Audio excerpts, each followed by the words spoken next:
अंकुश नमस्कार और हम राजा।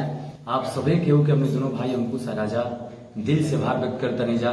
आप सब हमने के एक गायक से नायक के रूप में इतना सारा प्यार आशीर्वाद देनी और एक खातिर हमने दोनों भाई आप सबके जीवन भर आभारी रह जा। हमने के दोनों भाई आभार व्यक्त करते नहीं जा आप सबके प्यार आशीर्वाद के बदौलत ये हो पाइल बा।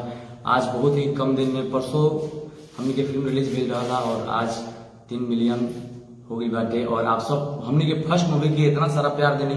और सबसे बड़ा चीज बा कि ये मूवी में जितना भी कमेंट आयल बा, कमेंट बॉक्स में जितना भी आप सबके कमेंट आयल बा, सबके इतना अच्छा सराहनीय कमेंट और हमने के हर एक कमेंट के बड़ी दिल से पढ़ले बने जा और उनके विचार के लिए बने जा। तो हमने के आप सबके कमेंट पढ़ के बहुत ही अच्छा लगल बा। आप सबके कमेंट पढ़ के हमने के बहुत ही खुश बने जा और हमने के अभी तो बहुत मेहनत करे के बाटे। बहुत ही हमने के बहुत सारा फिल्म अभी साइन भी भेल बाटे, बहुत करे बा फिल्म। एक चीज विश्वास दिलाओ तन आप सबके हमने दोनों भाई कि हमने के अपने जीवन में जब भी करब जा फिल्म तो बहुत ही साफ सुथरा फिल्म करब जा, जे कि आप सब अपने परिवार के बीच में बैठ करके खूब ही आराम से खूब मस्ती के साथ आप सब देखब।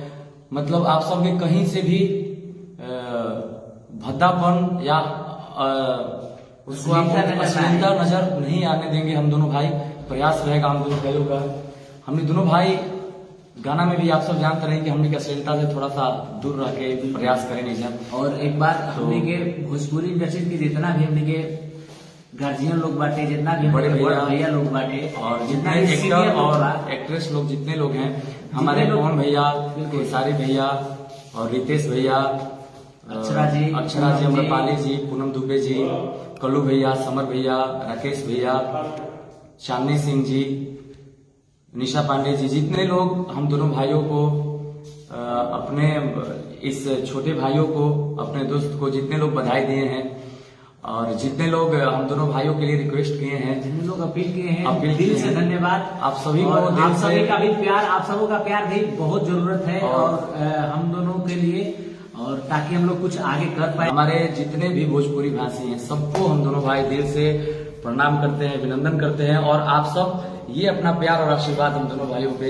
आजीवन बनाए रखें। और आज हमने के 48 घंटा में 3 मिलियन पूरा होके वाला बात है। मैं तेरा आशिक यही के खुशी में हमने के केक काटते हैं, हमने के अपना खातिर ना, आप सब खातिर हमने केक काटते नहीं जाए, एगो छोटा सा सेलिब्रेशन बाटे। बस आप सबसे निवेदन बा कि ई प्यार आशीर्वाद अपने दोनों भाई पे आप सब आजीवन बने रखें। हमने के अपने जीवन में खूब मेहनत करब जा ताकि आप सबके बीच हमने के और भी अच्छा गाना और भी अच्छा फिल्म लेकर के आए।